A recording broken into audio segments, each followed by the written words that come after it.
नमस्कार मित्रों, आप सभी का स्वागत है हमारे यूट्यूब चैनल स्वरा अनअकैडमी क्लासेस पर। जैसे कि मैथमेटिक्स के ये क्वेश्चंस हम यहाँ पर सॉल्व करेंगे जो अलग अलग एग्ज़ाम्स में आए हुए होंगे। किसी ना किसी एग्ज़ाम में ज़रूर आए होंगे या कुछ नए क्वेश्चंस हो सकते हैं। और इसमें हम यहाँ सिर्फ प्रैक्टिस करेंगे उन क्वेश्चंस को, किस तरीके से हम जल्दी से लगा सकते हैं, उनकी ट्रिक्स को जो है यहाँ पर हम सीखेंगे एक एक करके। और वो मिक्सअप सवाल होंगे, एक ही कॉन्सेप्ट पे सवाल नहीं होंगे या एक ही चैप्टर से सवाल नहीं होंगे, क्योंकि हमारे जो एग्ज़ाम में होते हैं वो अलग अलग चैप्टर से क्वेश्चंस होते हैं और एक साथ होते हैं। तो हम उसी तरीके की हम प्रैक्टिस यहाँ पर करेंगे। जैसे सबसे पहला क्वेश्चन हम लेते हैं। तो जो पहला क्वेश्चन हमारे पास है, अगर हमारे चैनल पर आप नए हैं तो आप सब्सक्राइब करना ना भूलें। सबसे पहले सब्सक्राइब करिए और बेल आइकन दबाना ना भूलें। चलिए शुरू करते हैं। देखिए, पहला क्वेश्चन आप नोट डाउन कर लीजिए। जब दो वृत्त एक दूसरे को काटते नहीं हैं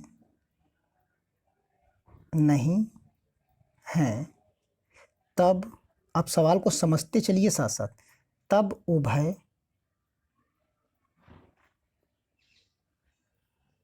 उभयनिष्ठ स्पर्श रेखाओं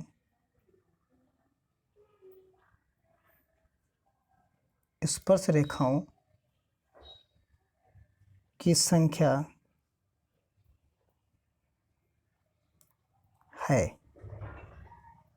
जैसे पहला ऑप्शन हो सकता है 2, दूसरा ऑप्शन हो सकता है 3, तीसरा ऑप्शन हो सकता है, देखिए तीसरा ऑप्शन हो सकता है 4 और चौथा ऑप्शन हो सकता है अनंत। ये चीज़ यहाँ हो सकती है। ये सवाल आपके सामने है। अब ये सवाल पढ़ लीजिए। जब दो वृत्त एक दूसरे को काटते नहीं हैं, यानी जब एक दो दूसरे को वृत्त जो हैं ना काट रहे हों। तो देखिए हम बनाते हैं, समझिए कॉन्सेप्ट को। ये दो वृत्त हैं जो एक दूसरे को नहीं काट रहे हैं। जब नहीं काट रहे हैं तो इस पे आप कितनी स्पर्श रेखाएं खींच सकते हैं? तो एक तो हम ये खींच सकते हैं। इसी प्रकार आप क्या कर सकते हैं, एक इस प्रकार खींच सकते हैं यहाँ पर, और उसके अलावा दो और खींच सकते हैं। आप देखिए दो और खींच सकते हैं, एक इस तरीके से और एक यहाँ पर। तो इस प्रकार आप काउंट कर सकते हैं कि कितनी हो सकती हैं। 4 हमारी स्पर्श रेखाएं हो सकती हैं। जो ऑप्शन नंबर आपका सी है, यानी जो थर्ड पार्ट है, वो आपका ऑप्शन सही होगा। तो इस प्रकार यहाँ कितना आंसर मिलेगा? 4 मिलेगा, यानी 4 स्पर्श रेखाएं होंगी जो कि यहाँ पर कट करेंगी, एक दूसरे को टच करेंगी, दोनों वृत्तों को। तो ये क्वेश्चन हो गया हमारा पहला। दूसरा क्वेश्चन देखते हैं। एक क्वेश्चन है यहाँ पर, देखिए नोट डाउन कर लीजिए। एक कोण उसके पूरक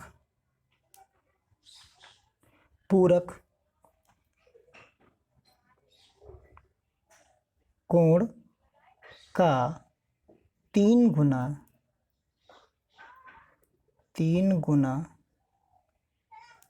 है। जो पूरक कोण है वो 3 गुना है। तो कोण की माप बताइए। तो कोण की माप क्या है? माप क्या है? जैसे पहला ऑप्शन है, तो पहला ऑप्शन लिख सकते हैं आप 62.5 डिग्री। सेकेंड ऑप्शन आप लिख सकते हैं 67.5 डिग्री। एंड थर्ड ऑप्शन आप लिख सकते हैं 64.5 डिग्री। सारे क्लोज ऑप्शंस दिए गए हैं यहाँ पर। और फोर्थ ऑप्शन आप लिख लीजिए 68.5 डिग्री। ये आपने सारे ऑप्शंस लिख लिए। अब पूरक कोण का मामला समझ लेते हैं। देखिए पूरक कोण का जो मामला है उससे हम समझते हैं कि क्या कॉन्सेप्ट है इसके पीछे। तो कोण हम एक मान लेते हैं कि कोण हमने माना थीटा है। अब ये थीटा कोण और एक जो दूसरा बनेगा, यानी दो कोण्स को ऐड करें तो वो 90 के बराबर मिलता है। तो दूसरा कोण हमारा क्या मिलेगा, 90 माइनस थीटा मान लीजिए हो जाएगा। इस तरीके का कोण हो जाएगा। अब उसने कहा कि एक कोण जो थीटा है उसके 3 गुना 90 माइनस थीटा अगर हम रख दें तो ये दोनों बराबर हो जाते हैं। तो इस प्रकार इसको सॉल्व कर लीजिए। तो theta equal to 270 minus 3 theta. तो यहाँ 3 थीटा यानी theta plus 3 theta equal to आपको क्या मिलेगा, 270 मिल जाएगा। 270 डिग्री मिलेगा जब यहाँ पर, तो आप क्या कर सकते हैं, इसको ऐड कर लीजिए। तो यहाँ आपको मिलेगा 4 थीटा इक्वल टू 270, यानी theta equal to 270 divided by 4 equal to, आप जब डिवाइड कर लेंगे तो आपको मिलेगा 67.5 डिग्री। यानी ऑप्शन नंबर आपका बी पार्ट सही हो जाएगा। इस प्रकार हम इस सवाल को सॉल्व कर लेंगे। तो ये दो सवाल आपकी देखिए सॉल्व हो जाते हैं। अगले सवाल की तरफ चलते हैं। देखिए जो अगला सवाल आपका है, आसान सा सवाल एक हम ट्राई करते हैं।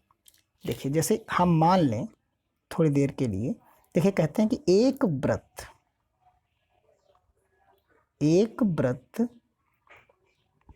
की परिधि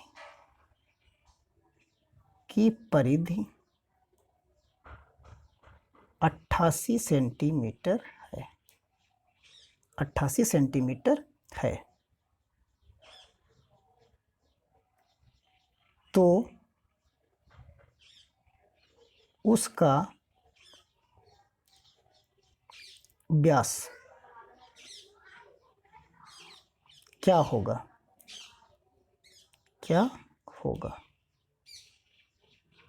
देखिए तो पहला option A 28 centimetre, B 42 centimetre, C 36 centimetre and D क्या होगा 24 सेंटीमीटर।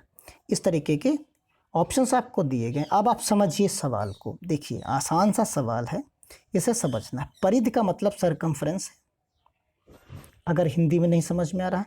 व्यास यानी डायमीटर है। तो हम जो रिलेशंस जानते हैं इनके बीच में, देखिए क्या है, ये हमारे पास एक वृत्त है,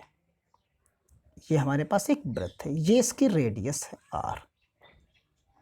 तो जो सरकमफ्रेंस का फॉर्मूला बनता है, आप देखते हैं C इक्वल टू, आप क्या लिखते हैं 2 पाई आर लिखते हैं, या आप परिधि मान लीजिए, परिधि इक्वल टू 2 पाई आर आप लिख सकते हैं। और एक रिलेशन बता देते हैं, डायमीटर इक्वल टू क्या होता है 2 टाइम्स आर होता है, या कहीं कहीं आपको R equal to D by 2 भी नज़र आएगा, इसी से हम लिख सकते हैं। तो देखिए यहाँ हम चेंजेस कर लेते हैं, जो चीज़ हमें बताई गई तो हम यहाँ लिख देते हैं 2r and pi equal to क्या दिया गया है 88 दिया गया है।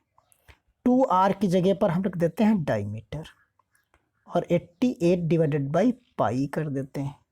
पाई का मान आप जानते हैं कितना होता है 22/7। तो जैसे ही आप 88 यहाँ रखेंगे और यहाँ 22 और मल्टीप्लाइड बाई 7 सॉल्व करेंगे आप, तो जब आप यहाँ सॉल्व कर देंगे तो आपको देखिए क्या मिलेगा, यहाँ आपको सॉल्व करने पर मिल जाएगा 4 मल्टीप्लाइड बाई 7 यानी 28 मिल जाएगा। यानी ऑप्शन नंबर आपका ए जो है वो सही हो जाता है। तो इस प्रकार हम इस सवाल को भी सॉल्व कर लेंगे। तो आइए अगले सवाल की तरफ चलते हैं। जो अगला सवाल आपका है वो सवाल देखते हैं कि अगले सवाल में क्या है। एक आसान सा थोड़ा सा ट्रिकी सवाल लेते हैं। उस ट्रिकी सवाल में देखिए क्या है, यदि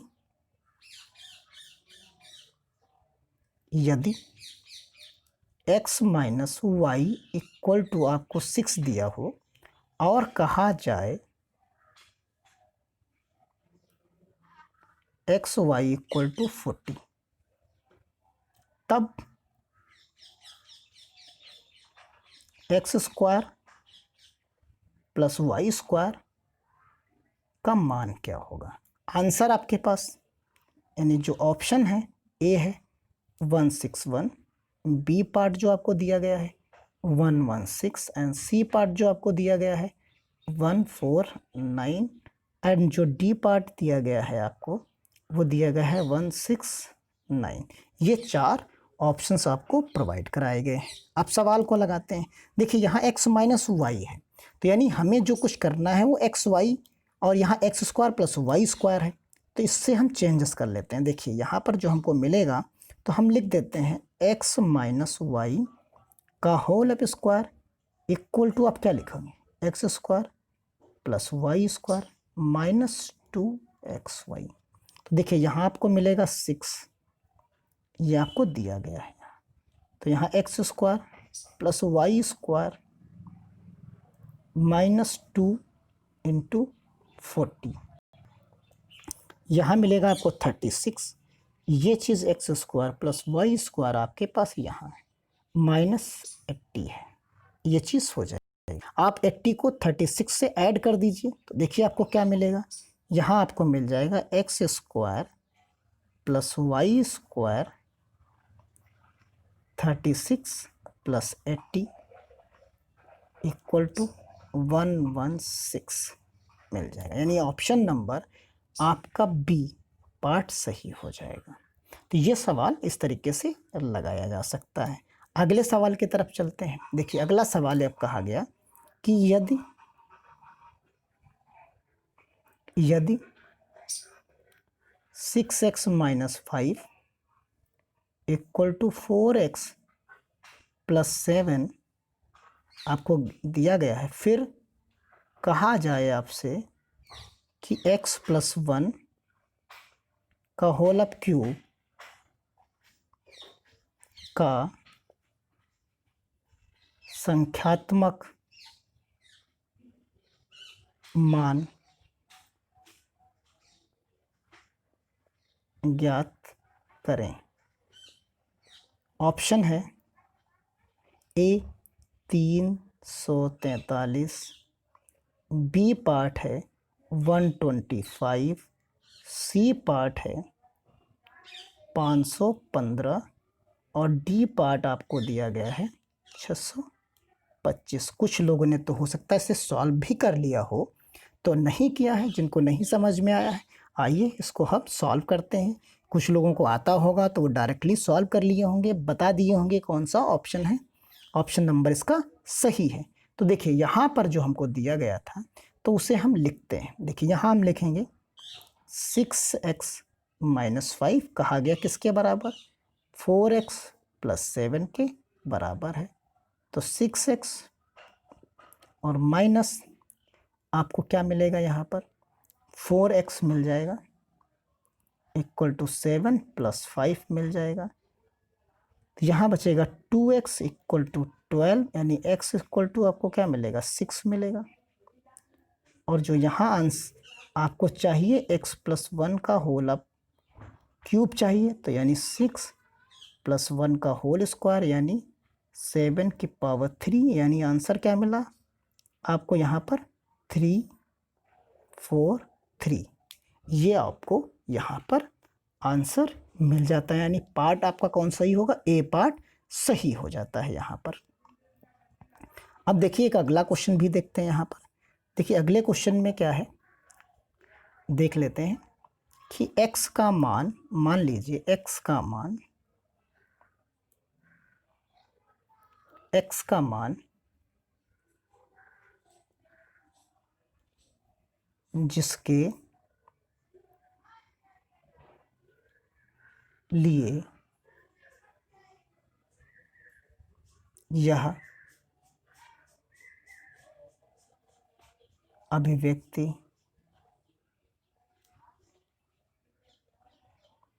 सेवन एक्स प्लस 13 और 13x माइनस 7 बराबर हो जाती है हो जाती है वह है, यानी डैश है, इसे हमें फुल करनी है डैश। तो यहाँ ऑप्शंस जो आपको प्रोवाइड कराए गए हैं, ऑप्शंस प्रोवाइड कराए गए हैं a equal to 7/3, B part आपको दिया गया है 9/4 एंड सी पार्ट जो आपको दिया गया है वो दिया गया है 10/3 एंड डी पार्ट आपको जो दिया गया है 8/3 प्रोवाइड कराया गया है। अब आप देखिए यहाँ कैसे इसको हम सॉल्व करेंगे। इसको बताया गया है कि बराबर होंगे, तो जब बराबर होंगे तो यहाँ क्या कर सकते हैं, 7x + 13 इक्वल टू 13x - 7। तो हम यहाँ क्या कर सकते हैं, 13x - 7 लिख सकते हैं और एक तरफ 13 + 7 लिख सकते हैं। तो यहाँ आपके पास जो बचेगा 6x equal to 20, x equal to 20/6, यानी आपको क्या मिलेगा 10/3 मिलेगा, यानी ऑप्शन नंबर आपका सी सही हो जाएगा। तो इस प्रकार हम इन सवालों को आसानी से सॉल्व कर लेंगे। अगर आप हमारे चैनल पर नए हैं तो आप इसी तरीके के सवालों को लगाना और प्रैक्टिस हमारे साथ करना चाहते हैं तो आप लाइक करिए, शेयर करिए और सब्सक्राइब करना बिल्कुल ना भूलें और बेल आइकन दबाना भी ना भूलें। तो मिलते हैं अगले कुछ सवालों के साथ अगले वीडियो में। बने रहे हमारे चैनल पर इसी तरह।